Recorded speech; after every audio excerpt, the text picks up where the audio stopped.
के आसपास कितनी मौतें हो गई हैं? यहाँ तो 9 मौत हो गई गाँव में। और घर घर बीमार तो घर घर में पड़े। टेस्टिंग यदि किसी को करानी होगी तो वो अपने आप ही कराएगा। अपने आप करा रहे हैं, 500 दे के करा रहे हैं, 1500 रुपये दे के करा रहे हैं। दूसरी ऑक्सीजन की बहुत ज़्यादा दिक्कत है। मुझ पर रोज़ 1-2 फ़ोन डेली आ जाते हैं, लेकिन ऑक्सीजन की कहीं से सुविधा नहीं हो पा रही। कोरोना का कहर शहरों से निकलकर गांव में किस तरह से पहुंच गया है, इसकी बानगी देखने को मिली मेरठ के पास जो अम्भेड़ा गांव है। पिछले 7 दिनों में 7 मौतें कोरोना से हो चुकी हैं।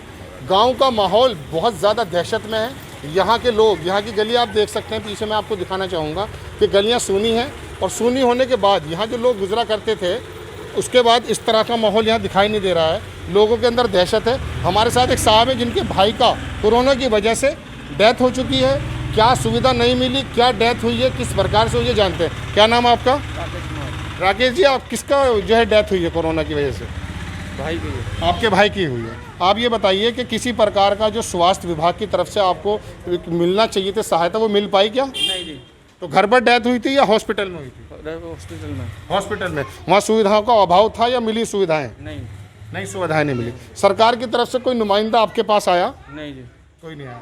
तो ना तो सुविधाएं मिल पा रही हैं अस्पतालों में, और ना सरकार की तरफ से कोई आदमी इनकी मदद के लिए आगे आता है। किसी का भाई चला गया है, किसी का बेटा चला गया है, किसी का बाप चला गया है। हमारे साथ गांव के प्रधान भी हैं, उनसे जानते हैं कि गांव में किस तरह का माहौल है। प्रधान जी, गांव के अंदर सुनने में आया कि पिछले 7 दिनों में 7 मौतें हो गई हैं, और गांव में क्या माहौल है और कितनी मौतें हो गई हैं और क्या वजह रही है? गांव में बहुत ज़्यादा दहशत का माहौल है। पिछले 5-7 दिनों में 7-8 मौतें हो चुकी हैं, और यहाँ पर कोई भी जिला प्रशासन से या कोई भी टीम यहाँ पर नहीं आई है। कोई टेस्टिंग यहाँ पर नहीं हो रही है, और अगर किसी को टेस्ट कराना पड़ रहा है तो प्राइवेट लैब में जा कर के कराना पड़ रहा है। दवाइयों की कोई सुविधाएं नहीं है। सैनिटाइज़र नहीं हुआ है। उस सैनिटाइज़र के लिए मैंने अभी आपने स्वास्थ्य विभाग के किसी अधिकारी से कहा?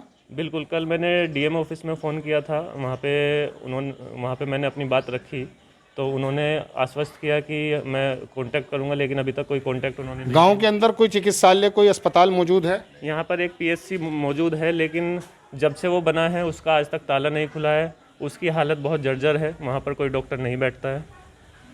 कितनी मौतें हो गई हैं और कितने बीमार इस समय में गांव के अंदर हैं? कितनी आबादी है यहाँ की? घर घर में लोग बीमार पड़े हैं। कई घर तो बिल्कुल पूरे के पूरे पॉजिटिव हैं, और मौत का आंकड़ा अगर हम देखें तो दिन पर दिन बढ़ता जा रहा है। कई लोग अस्पतालों में भी भर्ती हैं।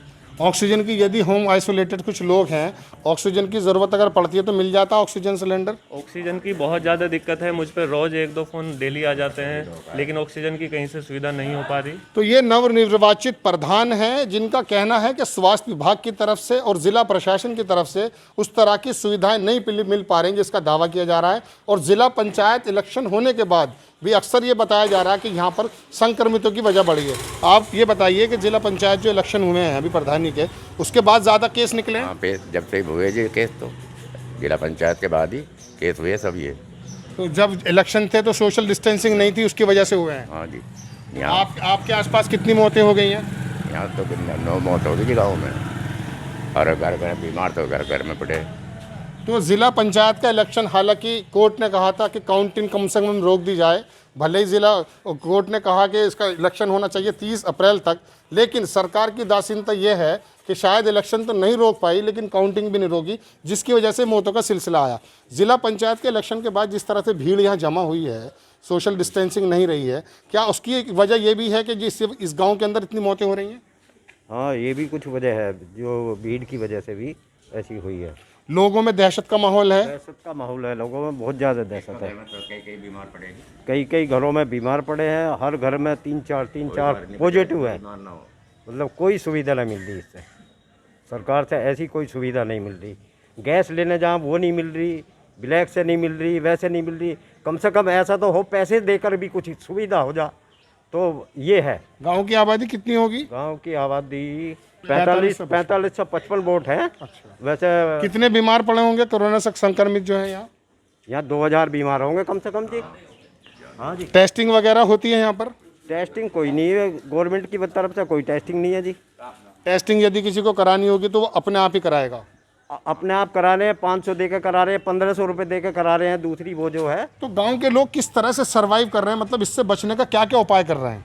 बस जी अपने घरों में खुद रह रहे हैं, एडमिट नहीं हो रहे अस्पतालों में, एडमिट नहीं कर रहे हैं, कोई सुविधा नहीं है इसीलिए इस सरकार से। गांव वालों का कहना साफ है कि कोई सुविधा नहीं है, और एक छोटे से गांव में जिसमें 4-4.5 हज़ार वोटें बताते हैं, कम तादाद है, लेकिन इनका कहना यह है, इनका अंदाज़ा है कि इसमें संक्रमितों की संख्या भी बहुत ज़्यादा है, और काफ़ी लोग ऐसे हैं जो होम आइसोलेटेड हैं, उनको गैस भी नहीं मिल पा रही। तो सरकार के वो दावे कहीं ना कहीं फेल होते हुए नज़र आ रहे हैं गाँवों के अंदर।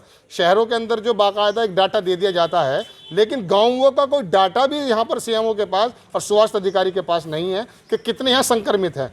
और जिसका डर था वही हुआ, कुंभ भी हुआ, बंगाल में चुनाव भी हुए, और उत्तर प्रदेश में ज़िला पंचायत के इलेक्शन भी हुए, और उसका रिजल्ट ये निकल रहा है कि मध्य प्रदेश के अंदर एक गांव के अंदर 60 लोगों का जब वहाँ टेस्ट हुआ तो वहाँ पर 59 यानी कि 59 लोग संक्रमित पाए गए। और ज़िला पंचायत का जब यहाँ पर चुनाव हुआ तो यहाँ पर 4,500 की आबादी में अक्सर बताते हैं कि यहाँ सैकड़ों की तादाद में संक्रमित हैं। सरकार ने सुनी नहीं है, गाँव का कोई डाटा नहीं है, और फिर उसके बाद दावे ये किए जाते हैं कि गाँवों के अंदर सुरक्षित माहौल है, वहाँ की इम्यूनिटी ज़्यादा है। अगर गांव वालों की इम्यूनिटी ज़्यादा है तो इसका मतलब ये हो जाता है कि उनको मरने के लिए छोड़ दिया जाए, कोई टेस्टिंग ना की जाए, स्वास्थ्य विभाग का कोई अधिकारी यहाँ पर धरातल पे आके उसको जो है लुक आफ्टर ना किया जाए। ये सरकार की नाकामी है, और इस नाकामी को छुपाने के लिए वो बार बार टीवी के माध्यम से या दूसरे ज़राओं से अपनी जो है ना बात कही जाती है, लेकिन ज़मीनी बात यह है जो हमने आपको दिखाई। कैमरामैन सलमान अली के साथ मैं राशिद ज़हीर, मेरठ।